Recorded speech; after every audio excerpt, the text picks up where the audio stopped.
I suppose I should open with a thank you. It is coming up to a year that I put out the PlayStation 5 60 frame per second update for Syndicate Assassin's Creed. The engagement was amazing, so a big thank you to all of you wonderful people. How many of the big name gaming YouTubers start with a thank you? You're not a big name gaming YouTuber, Coop. They don't have to. The algorithm thanks them. Did Gamer Anks, Gamer Ranks, did they do that classic thumbnail? Just let go of that thumbnail. Let's just have a look at it. Let's just see it. I want to see it. It's so good. There's so much innovation. They did that awesomely passionate video on, no, it's gone. It's 10 years old, that thumbnail. I am Couch Coop. We should probably get on with things. This is my review of Syndicate on Ultra PC in 2025.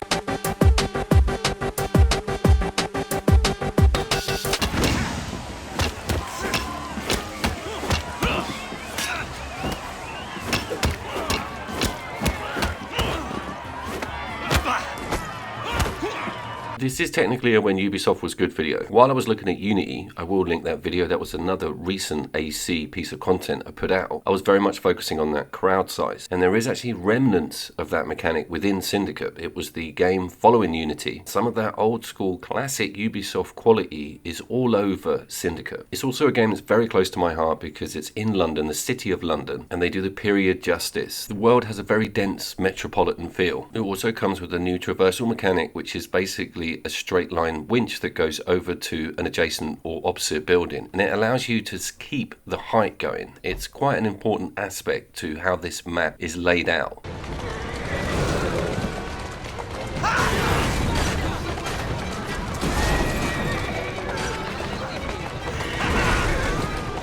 They've gone. Now to return to Mr. Green. Aye, aye, Captain. After that patch in November of 2024, Syndicate runs at 60 frames per second on the PlayStation 5. It also packs a massive punch on resolution, but it is an 8th generation version of the game. It sits on the HD, it's not SSD, and as usual, I've convinced myself that the ultra high settings on PC of this game give us a little bit extra on environmental effects, draw distance, character detail. You guys know the deal by now. I find all of that well important for an open world game and enjoy looking at that improvement. Being on the carriages was one of the main areas I noticed a lot more detailed dissipation, splintered wood, and just general good performance against that 8th generation / patched PS5 version. All of that makes loads of sense. I do want to say in the PlayStation 5 version's defense, this is one of the slimmest gaps I've ever measured when I do this older AC game against what they've given us on 9th generation console. And while we're looking at it, Syndicate's evening and rain effects and even reflections still look really good in 2025. And it was and still is a very unique Assassin's Creed game. We're going to get into it.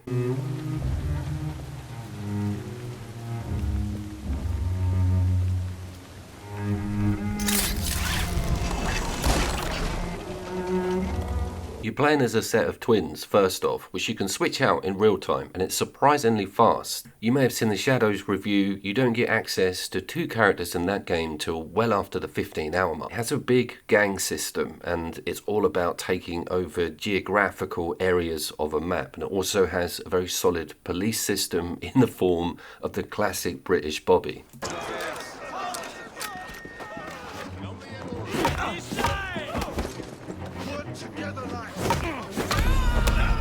So you need to be keeping your eyes peeled and also using one of those aforementioned factions against each other. The game also comes with a recruitment system, so it's big on getting friendly NPCs to help you out during fights or just general gameplay. I do and I don't like it. I'd rather it was a focus full stop like in Brotherhood. It feels a little bit shallow in depth, but it's extremely handy in certain situations. Combat is also quite a simplified affair compared to some of the more modern games. It's a one-button system. There's a parry movement on B, and you also need to be breaking people's guards in certain situations. I think this is a 40-hit combo here. Ruined by a policeman, as always.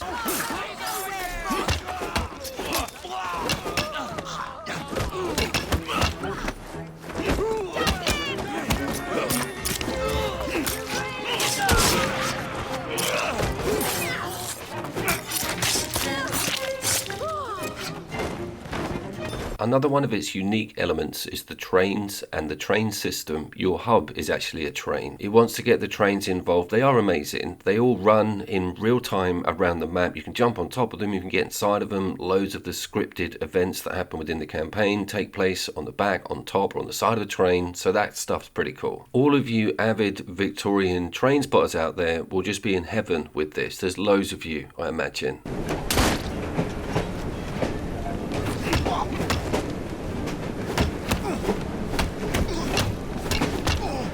It has also kept the beautiful black flag pistol and revolver system on the Y button or triangle, so this can be blended into your combat moves. It acts as good distance for dealing damage on stuff that's far away from you, but they are very loud and you do get some slightly more stealth like weaponry, but it's well cool to see those reload animations and to upgrade and craft different pistols. This doesn't go full officer's blunderbuss like we saw in Unity, however. If you have had the pleasure of playing Unity recently, or any of the modern Assassin's Creed, you'll know that they got rid of that highlighting enemy system, which is an external illuminated linear symbol which stretches around the entire character, and to say that it ruins immersion or makes the game look a bit weird nowadays is an understatement. But in 2015, however, there wasn't too many ways around this, and focus systems have evolved massively since then, so it's not too much of a strange design decision. It's kind of a consequence of the time it's made in, but it does jar me a little bit, and I haven't been too successful in looking to see whether it can be turned off. There's not a lot of option on that HUD with that focal system. Let's just cover stuff being really pretty as well, and this game being crisp as hell on my PC at 1080 at 60 FPS. I know I probably could push further on the resolution front, but for sake of argument, all of these When Ubisoft Were Good videos have been at 1080 and 60 frames. Despite this being put together in 2015, 10 years ago, it is still a phenomenal looking game map. Let's look at that population thing as well. It isn't sparse at all. A lot of the new Assassin's Creed games hardly have anyone in them. This is a massive point of contention at the moment, and there's a big argument to be had that Ubisoft isn't really, as a developer, recognizable anymore. What is this song these guys are singing? Holy crap, isn't this banned? This is banned, Coop. Look out.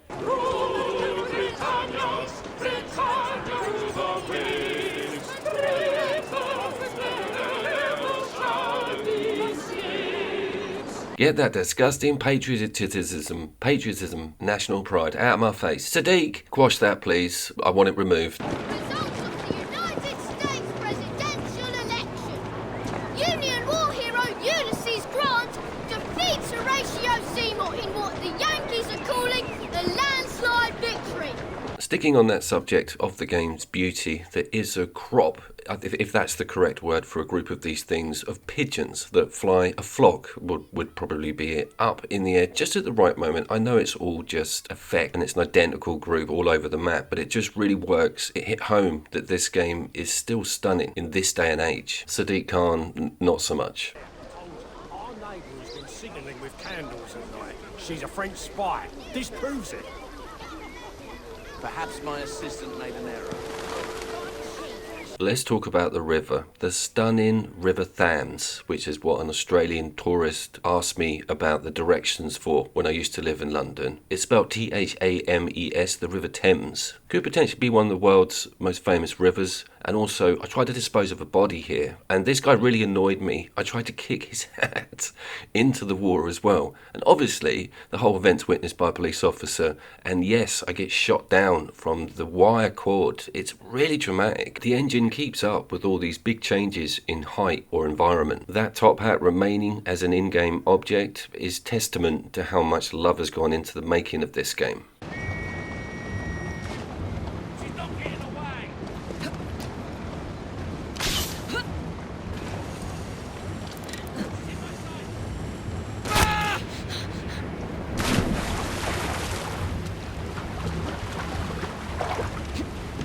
So it's one thing observing all this amazing machinery going up and down this colossal river during the Victorian times. It's another thing traversing it all like this giant game of Frogger. It's absolutely intensely brilliant. And the chases, if you are doing a mission and it goes across the river, or you've got an objective on the river, it's just amazing stuff. Being able to jump from boat to boat. Some of them are going at different speeds. You might have to jump on a box or a pole. Everything's got a timer ticking on it because you don't want to be in the drink having to swim or chasing a boat. So this stuff is so well done. And I was thinking about Origins, the Egyptian map, and how they could have shoved a bit more of this stuff into that Nile River. If you've only ever played this game on 8th gen console, it's probably about now that you're realizing this runs so smoothly, even though there's a large amount of complication on screen. Everybody needs to get to this on PC, on Ultra at some point. I know that's quite a big ask, and I do feel lucky that I've got both versions. Brackets only because this is on Game Pass, and of course you've got Syndicate over on PSN Extra, so take advantage of that.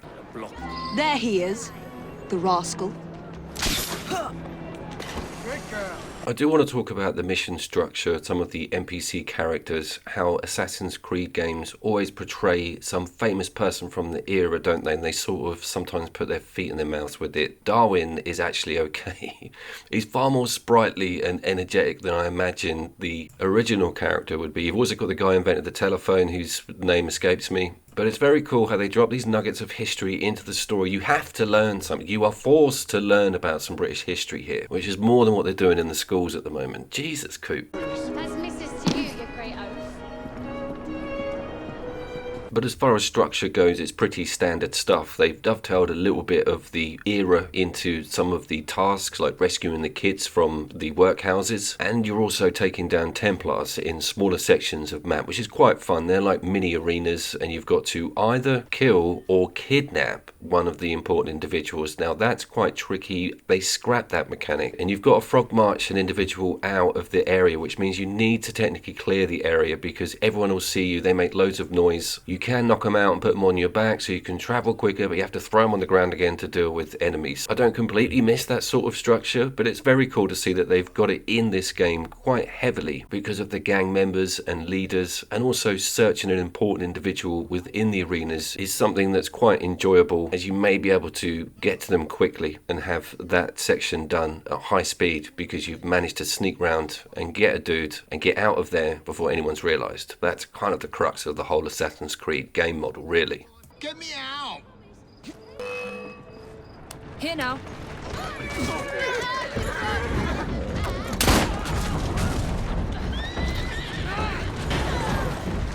On the kidnap missions, you will always get a chase scene after putting the individual into one of the carriages. These are really fun because you can actually shoot out the drivers. You can even shoot the horses out, which is a bit macabre. But you can also stand on top of the carriage whilst it's going along if you've got a recruit driving the carriage, and they also do the same thing. The police do not hesitate in jumping over to your carriage and beating you up, which I think is a very cool aspect and not really seen in a lot of other AC games.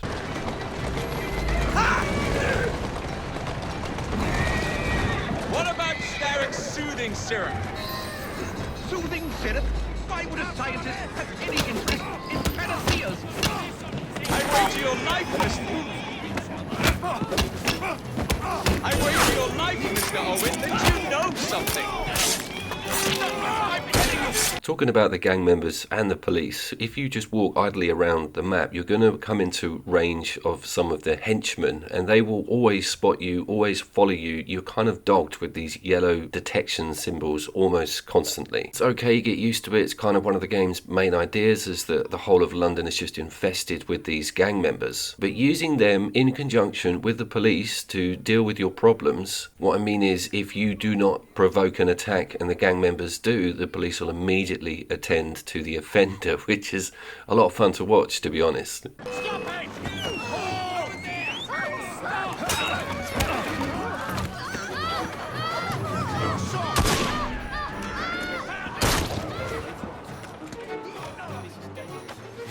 The blend-in mechanic is also rife with this game as well, and notice you do have a circle around you almost constantly pointing out where there are threats and what detection status they are in. But that blend-in or disguise mechanic was a lot more detailed in Unity. If you've played the game, you'll know that you could actually completely metamorphosize into someone else because of animus. Notice the sort of confusion with the status here, because I'm in the crowd, I'm not in the crowd, and then I need to knock this policeman out because it's a no-death mission requirement. So again, loads of fun to be had with these detection mechanics. Quiet and I won't hurt you.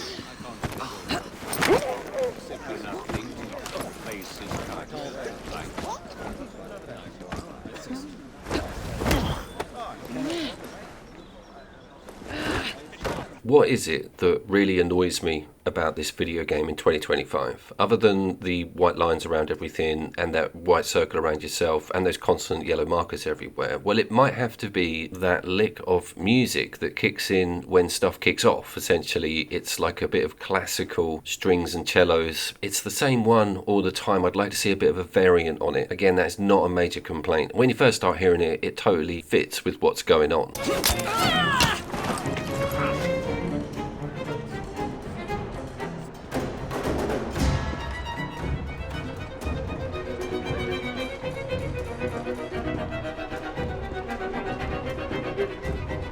Back to those famous NPCs, and of course London sort of legend and myth. You've got Spring Hill Jack content in here, but Dickens appears, and there's also some Jack the Ripper DLC, which I am very tempted with and would love some feedback on if you've got to it. Character-wise, you've also got Florence Nightingale, even Queen Victoria, and Karl Marx, but the less said about him, the better. I do also want to pay some homage to its awesome industrial black smoke chimney billowing aesthetic and all the machinery, all of the open fires, the great noises that come with being in a city that's at this stage of its development.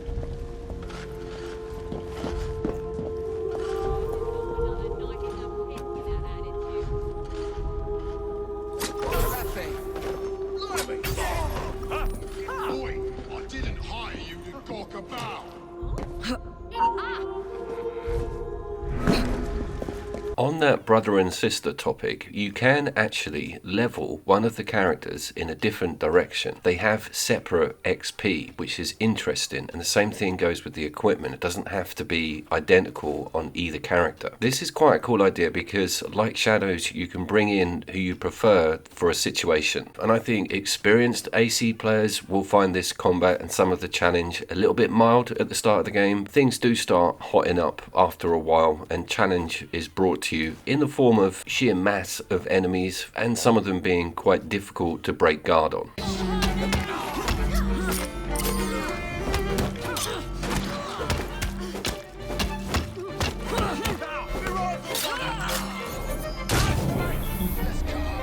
It wouldn't be an AC video without me gracefully climbing up some colossal piece of structure within map, and it does this fantastically. Also, the synchronization scenes are a good tell of whether that frame rate's up to scratch or not.